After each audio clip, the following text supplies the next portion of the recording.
ನಮಸ್ಕಾರ. ಪ್ರಜಾರಾಜ್ಯ ಕನ್ನಡ ನ್ಯೂಸ್ಗೆ ಸ್ವಾಗತ. ಸಿಎಂ ಜತೆ ಸಭೆ, ಸ್ಥಳ ಸಮಯ ನಿಗದಿಗೆ ಬಸವಜಯ ಮೃತ್ಯುಂಜಯ ಸ್ವಾಮೀಜಿ ಆಗ್ರಹ. ಪಂಚಮಸಾಲಿ ಸಮಾಜದ 2A ಮೀಸಲಾತಿ ಹೋರಾಟ ಗುರಿ ಮುಟ್ಟುವವರೆಗೂ ನಿಲ್ಲುವುದಿಲ್ಲ. ಮುಖ್ಯಮಂತ್ರಿ ಸಿದ್ದರಾಮಯ್ಯ ಅಕ್ಟೋಬರ್ 15ರಂದು ಸಮಾಜದ ಪ್ರಮುಖರ ವಕೀಲರ ಸಭೆ ಕರೆದಿದ್ದಾರೆ. ಆದರೆ ಸಭೆ ನಡೆಸುವ ಸ್ಥಳ ಸಮಯವನ್ನು ಇನ್ನೂ ನಿಗದಿಗೊಳಿಸಿಲ್ಲ. ಕೂಡಲೇ ಇದನ್ನು ಪ್ರಕಟಿಸಬೇಕೆಂದು ಶ್ರೀ ಬಸವಜಯ ಮೃತ್ಯುಂಜಯ ಸ್ವಾಮೀಜಿ ಆಗ್ರಹಿಸಿದರು. ರಾಮಗೌಡ ಪಾಟೀಲ್, ಪ್ರಜಾರಾಜ್ಯ ಕನ್ನಡ ನ್ಯೂಸ್.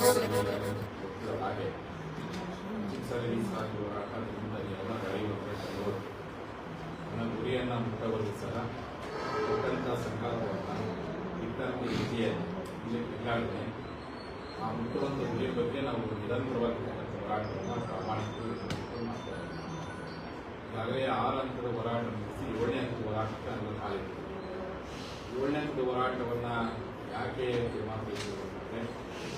ನಮ್ಮ ಸಮುದಾಯದ ಎಲ್ಲ ಶಾಸಕರು ಪಕ್ಷಾತೀತವಾಗಿ ವಿಧಾನಸೌಧದಲ್ಲಿ ಉಲ್ಲೇಖಿಸುವಂಥ ಸಂದರ್ಭದಲ್ಲಿ ಇಲ್ಲೇ ಒಂದು ಅವರು ಅವಕಾಶ ಕೊಡಲಿಲ್ಲ ಅಂತ ಒಂದು ಆಕ್ರೋಶ ಸಮಾಜವಾಗಿ ಕಾಣ್ತಾ ಇತ್ತು. ಈ ಒಂದು ಕಾರಣಕ್ಕೋಸ್ಕರವಾಗಿ ಶಾಸಕರ ಧ್ವನಿ ಇಲ್ಲೇ ಒಂದು ಕಡೆ ಅಲ್ಲಿದ್ದ ಕಾರಣಕ್ಕೆ ನಮ್ಮ ನ್ಯಾಯಾಂಗದ ಮೂಲಕ ನ್ಯಾಯಾಂಗವನ್ನು ಬಂದಿರತಕ್ಕಂಥ ನಮ್ಮ ಪಕ್ಷೇತರ ವಕೀಲರ ಮೂಲಕವಾಗಿಯೂ ಒಂದು ಹೋರಾಟ ಮಾಡಬೇಕು. ಈ ಉದ್ದೇಶಕ್ಕೋಸ್ಕರವಾಗಿ ರಾಜ್ಯಾದ್ಯಂತ ಅನುಸರಿಸತಕ್ಕಂಥ ಎಲ್ಲ ಬೆಳಗಾವಿ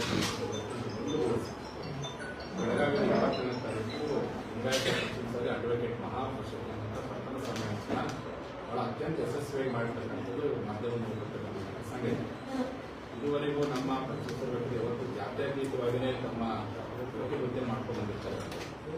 ಸಮುದಾಯದ ಮಕ್ಕಳಿಗೋಸ್ಕರವಾಗಿ ಶ್ರೀಗಳು ಹೋರಾಟಕ್ಕೆ ಬರಬೇಕು, ನಮ್ಮ ಮಕ್ಕಳನ್ನು ನ್ಯಾಯ ಸಿಗಬೇಕು ಅನ್ನೋ ಉದ್ದೇಶಕ್ಕೆ ಸಂವಿಧಾನಬದ್ಧವಾಗಿರ್ತಕ್ಕಂಥ ಆಶಯಕ್ಕೆ ಹೋರಾಟಕ್ಕೆ ವಕೀಲರು ಸಹ ತಮ್ಮ ಪಾಲಿನ ಕರ್ತವ್ಯವನ್ನು ಮಾಡಬೇಕು, ತಮ್ಮ ಋಣವನ್ನು ತೀರಿಸಬೇಕನ್ನೋ ಕಾರಣಕ್ಕೆ ನಮ್ಮೆಲ್ಲರ ಹೋರಾಟಕ್ಕೆ ನಮ್ಮ 22ರ ವಕೀಲರ ಹೋರಾಟ ಈ ರಾಜ್ಯದಲ್ಲಿ ಪ್ರಥಮ ಬಾರಿಗೆ ವಕೀಲರು ಸಹ ತಮ್ಮ ಜನಾಂಗದ ಮಕ್ಕಳ ಪರ ಹೋರಾಟ ಮಾಡೋದೆಲ್ಲದನ್ನು ತೋರಿಸ್ಕೊಡ್ತಾರೆ.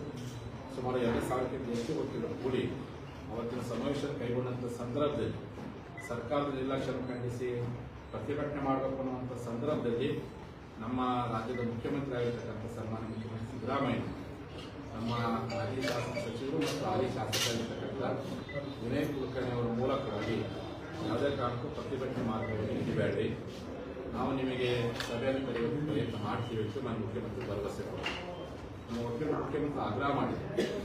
ಭರವಸೆ ಕೊಟ್ಟು ದಿನಾಂಕವನ್ನು ಘೋಷಣೆ ಮಾಡಿ, ದಿನಾಂಕವನ್ನು ಘೋಷಣೆ ಮಾಡಿದ್ರೆ ನಾವೆಲ್ಲರೂ ಚೆನ್ನಾಗಿ ಸರ್ಕಾರ ಉಗ್ರ ಪ್ರತಿಭಟನೆ ಮಾಡ್ತೀವಿ.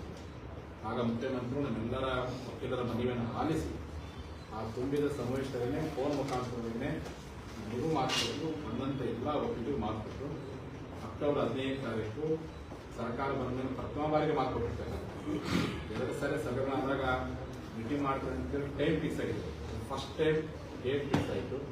15ನೇ ತಾರೀಕು ನಾನು ನಮ್ಮ ಸಮುದಾಯದ ವಕೀಲರ ಜೊತೆಯಲ್ಲಿ ನಾನು ಮಾತುಕತೆ ಮಾಡ್ತೀನಿ, ಸರ್ ಜೊತೆಗೆ ಚರ್ಚೆ ಮಾಡೋಣ, ನೀವೆಲ್ಲರೂ ಬರಬೇಕು ಅಂತೇಳಿ ನಮ್ಮ ಮುಖ್ಯಮಂತ್ರಿ ಅವತ್ತು ನಮಗೆ ಭರವಸೆಯನ್ನು ಕೊಟ್ಟ ಕಾರಣಕ್ಕೋಸ್ಕರವಾಗಿ ವಕೀಲರ ಹೋರಾಟ ನಾನು ಮುಖ್ಯಮಂತ್ರಿಗಳಿಗೆ ನಾನು ಹೋರಾಟ ಸಂದೇಶವನ್ನು ತಲುಪಿಸಿ ಯಶಸ್ವಿಗೊಂಡಿದೆ ಅಂತ ಇಚ್ಛೆಪಡ್ತೀನಿ.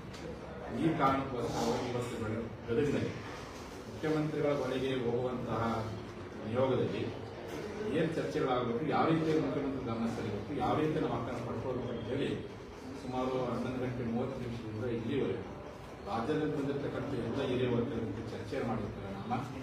ನಮ್ಮ ಸಮುದಾಯದ ಮೀಸಲಾತಿ ಹಕ್ಕನ್ನು ಕೇಳುವುದು ನ್ಯಾಯಯುತವಾಗಿದೆ. ಈಗಾಗಲೇ ಲಿಂಗಾಯತ ಅನೇಕ ಸಮುದಾಯಗಳಿಗೆ ಈ ನ್ಯಾಯವನ್ನು ಕೊಟ್ಟಿದೆ. ಕೃಷಿ ಕಾರ್ಮಿಕರಾಗಿರ್ತಕ್ಕಂತಹ ಪ್ರತಿಭೆಯಲ್ಲಿ ಹೆಚ್ಚಿನ ಜ್ಞಾನ ಹೊಂದಿರತಕ್ಕಂತಹ ಬಡತನದಲ್ಲಿ ಕಡಿಮೆ ಇರ್ತಕ್ಕಂಥ ಪಂಚಮಸಾಲಿಗಳಿಗೂ ಮೀಸಲಾತಿಯನ್ನು ಕೊಡುವಂಥ ಸರ್ಕಾರ ಯಾವುದೇ ಮೀನವೇಷ ಮಾಡಲಾರ್ದೇ, ಯಾವುದೇ ಕಾನೂನು ನೆಪಗಳನ್ನು ಹೇಳಲಾರ್ದೇ ಇರುವಂತಹ ಕಾನೂನು ಅಡೆತಡೆಗಳನ್ನು ನಿವಾರಿಸಿ ನೀವು ಮೀಸಲಾತಿ ಕೊಡಲೇಬೇಕೆನ್ನುವ ನಿರ್ಣಯವನ್ನು ಇವತ್ತು ಸಭೆಯಲ್ಲಿ ಎಲ್ಲ ತೀರ್ಮಾನ ತೆಗೆದುಕೊಂಡಿದ್ದೇವೆ. ಇಚ್ಛೆ ಪಡ್ತೇವೆ.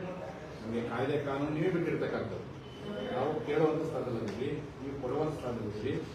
ಈ ಕಾರಣಕ್ಕೆ ಕಳೆದ 3 ವರ್ಷಗಳ ಕಾಲ ಕಾನೂನಿನ ಮುಖಾಂತರ ಹೋರಾಟವನ್ನು ನಿರ್ಲಕ್ಷ್ಯ ಮಾಡೋ ಪ್ರಯತ್ನವನ್ನು ಯಾರೂ ಮಾಡಬಾರ್ದು. ಈ ಹಿನ್ನೆಲೆಯೊಳಗೆ ಈಗಾಗಲೇ ಸರ್ಕಾರಕ್ಕೆ ಬಂದಿರತಕ್ಕಂಥ ವರದಿ ಆಧಾರದ ಮೇಲೆ ನಮಗೆ ಮೀಸಲಾತಿ ಕೊಡುವುದರೊಳಗೆ ರಾಜ್ಯದ ಮುಖ್ಯಮಂತ್ರಿಗಳು 15 ತಾರೀಕು ಕರೆದಿರ್ತಕ್ಕಂಥ ಸಭೆಯಲ್ಲಿ ಒಂದು ಭರವಸೆ ಕೊಡುವಂತ, ಒಂದು ಸ್ಪಷ್ಟ ಸಂದೇಶ ಕೊಡುವಂತ, ಈ ನಾಡಿನ ಬಹುಸಂಖ್ಯಾತ ಪಶ್ಚಿಮ ಸಾಲಿಗಳಿಗೆ ಒಂದು ಆಶಯವನ್ನು ಕೊಡುವಂತ ಪ್ರಯತ್ನವನ್ನು ನಾವು ಮಾಡಬೇಕು ಅಂತ ಹೇಳಿ ಇವತ್ತು ಮಾಧ್ಯಮ ಮೂಲಕವಾಗಿ ನಾವು ಮುಖ್ಯಮಂತ್ರಿ ಇಚ್ಛೆ ಪಡ್ತೀವಿ.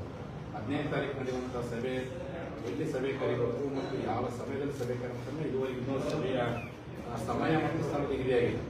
ಈ ಹಿನ್ನೆಲೆ ಒಳಗೆ ವಿನಯ ಕುಲಕರ್ಣಿ ಅವರು ನಾನು ಮುಖ್ಯಮಂತ್ರಿಗಳಿಗೆ ಹೋಗಿ ದಿನಾಂಕ ನಿಗದಿಯಾಗಿದೆ, ಸಮಯ ಮತ್ತು ಸ್ಥಳವನ್ನು ನಿಗದಿಗೊಳಿಸುವ ಪ್ರಯತ್ನ ಕೂಡಲೇ